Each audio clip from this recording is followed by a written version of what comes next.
ಪ್ರಿಯರೇ, ದೇವರು ಒಳ್ಳೆಯವರು, ಒಳ್ಳೆಯದನ್ನೇ ಮಾಡುವವರಾಗಿದ್ದಾರೆ. ಕರ್ತನು ಭಾಳ ಸ್ಪಷ್ಟವಾಗಿ ಹೇಳ್ತಾನೆ, ನೀನು ಬೆಳಕಿನಲ್ಲಿ ನಡಿ ಮಾರಾಯ. ನಾವು ಬೆಳಕಿನಲ್ಲಿ ನಡೆಯುವುದಿಲ್ಲವಾದರೆ ದೇವರೊಡನೆ ನಾವು ಅನ್ಯೋನ್ಯತೆಯಿಂದಿರಲು ಸಾಧ್ಯವಿಲ್ಲ.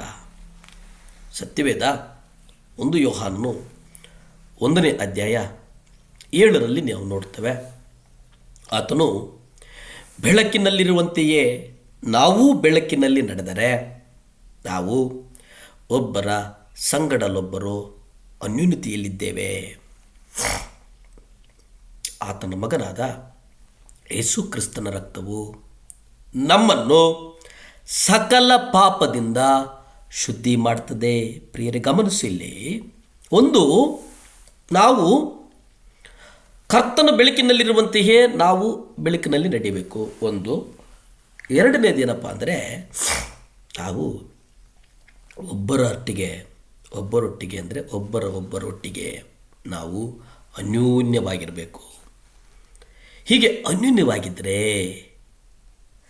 ಆತನ ಮಗನಾದ, ತಂದೆಯ ಮಗನಾದಂಥ ಯೇಸು ಕ್ರಿಸ್ತನ ರಕ್ತ ನಮ್ಮನ್ನು ಸಕಲ ಪಾಪದಿಂದ ಶುದ್ಧಿ ಮಾಡ್ತದೆ. ಯೇಸು ಕ್ರಿಸ್ತನ ರಕ್ತ ನಮ್ಮನ್ನು ಶುದ್ಧಿ ಮಾಡ್ತದೆ. ನಾವು ಬೆಳಕಿನಲ್ಲಿ ನಡೆಯುವುದಾದರೆ ನಿಶ್ಚಯವಾಗಿ ನಾವೇನನ್ನು ಅಡಗಿಸಿಕೊಳ್ಳುವುದಕ್ಕೆ ಸಾಧ್ಯ ಇಲ್ಲ. ಯಾಕೆಂದರೆ ಬೆಳಕು ಎಲ್ಲವನ್ನು ತೋರಿಸ್ತದೆ.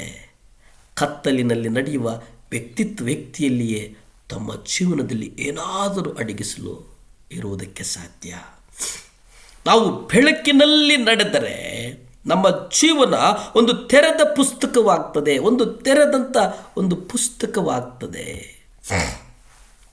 ಆಗ ನಮ್ಮ ಖಾಸಗಿ ಜೀವನವನ್ನು, ನಮ್ಮ ಲೆಕ್ಕದ ಪುಸ್ತಕಗಳನ್ನು ಎಲ್ಲವನ್ನು ಪರೀಕ್ಷಿಸುವುದಕ್ಕೆ ನಾವು ಕರ್ತನ ಪರಿಪೂರ್ಣತೆಯ ಪ್ರೀತಿಯನ್ನು ಪಡೆದುಕೊಂಡು ಜನರನ್ನು ಆಹ್ವಾನ ಮಾಡುವುದಕ್ಕೆ ಸಾಧ್ಯ ಆಗ್ತದೆ. ನಮ್ಮೆಲ್ಲರಿಂದ ಪ್ರಥಮವಾಗಿ ದೇವರು ಅಪೇಕ್ಷಿಸುವುದೇನಂತಂದರೆ ಪ್ರಾಮಾಣಿಕತೆ. ಆ ಪ್ರಾಮಾಣಿಕತೆ ಸಂಪೂರ್ಣವಾದಂಥ ಒಂದು ಪ್ರಾಮಾಣಿಕತೆ. ನಾವು ಪ್ರಾಮಾಣಿಕರಾಗಲು ಮೊದಲು ನಾವು ಮನಸ್ಸುಳ್ಳವರಾಗಬೇಕು.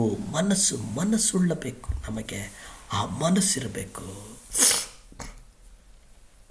ಬಹುತೇಕ ಸಮಸ್ಯೆಗಳಾಗಿ ಉಳಿದು ಬಿಡ್ತವೆ. ಯಾಕೆಂತಂದರೆ ನಾವು ಪ್ರಾಮಾಣಿಕತೆಯನ್ನು ಧೈರ್ಯವಾಗಿ ತೆಗೆದುಕೊಳ್ಳುವುದಿಲ್ಲ. ದೇವರಿಗೆ ದುಃಖ ತರುವಂತಹ ಅನೇಕ ಕಾರ್ಯಗಳನ್ನು ಮಾಡಿಬಿಡ್ತೇವೆ. ಮೂಲಭೂತವಾದಂಥ ಕರ್ತನು ನಮ್ಮ ಹತ್ರ ಬಯಸುವಂತಹ ಒಂದು ಪ್ರಾಮಾಣಿಕತೆಯನ್ನು ನಾವು ಅಲ್ಲಗೆಳೆದು ಬಿಡುತ್ತೇವೆ.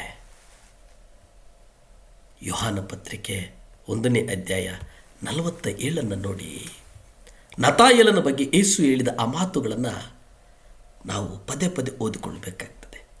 ಯೇಸು ತನ್ನ ಬಳಿಗೆ ಬರುವ ನತಾಯೇಲನನ್ನು ಕಂಡು ಅವನ ವಿಷಯವಾಗಿ, ಇಗೋ, ಇವನು ನಿಜವಾಗಿಯೂ ಇಸ್ರಾಯೇಲನು,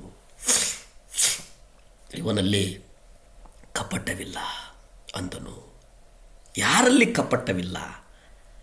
ನತಾಯೇಲನಲ್ಲಿ ಕಪಟವಿಲ್ಲ. ಇದು ಹೇಳಿದ್ಯಾರು?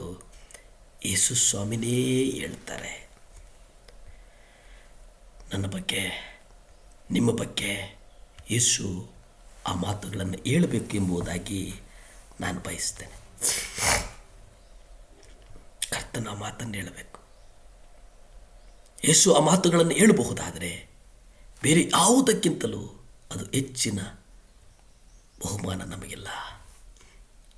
ನತಾಯೇಲನು ಪರಿಪೂರ್ಣನಾಗಿರಲಿಲ್ಲ, ಅವನು ಅಪೂರ್ಣನಾಗಿದ್ದನು. ಆದರೆ ತನ್ನ ತಪ್ಪುಗಳ ಬಗ್ಗೆ ಅವನು ಪ್ರಾಮಾಣಿಕನಾಗಿದ್ದನು. ಅವನು ಏನಾಗಲಿಲ್ಲವೋ ಅದರ ಬಗ್ಗೆ ಅವನು ನಟನೆ ಮಾಡಲಿಲ್ಲ.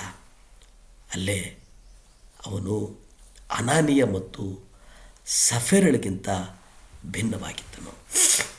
ಪ್ರಾರ್ಥಿಸಿಕೊಳ್ಳೋಣ. ಭೂಮಿ ಆಕಾಶಗಳನ್ನು ಉಂಟು ಮಾಡಿದಂಥ ಸರ್ವಶಕ್ತನಾದಂಥ ದೇವರ ಸ್ತೋತ್ರಪ್ಪ. ಯೇಸುವೆ, ನಿಮ್ಮ ರಕ್ತ ನಡುನೆತ್ತಿಂದ ಕಾಲಿನ ಕೆಬ್ಬರವರೆಗೂ ಚೆಲ್ಲಲ್ಪಡಿ. ಸಹಾಯ ಮಾಡು ದೇವರು. ವ್ಯಾಧಿಗ್ರಸ್ತರಲ್ಲೂ ಯೇಸುವಿನ ನಾಮದಲ್ಲಿ ಗುಣಮಾಡು, ನಿಮ್ಮ ರಕ್ತ ಚೆಲ್ಲಲ್ಪಡಲಿ. ಯೇಸುವಿನ ನಾಮದಲ್ಲಿ ಬೇಡ್ತೇನೆ ತಂದೆ, ಆಮೇನ್.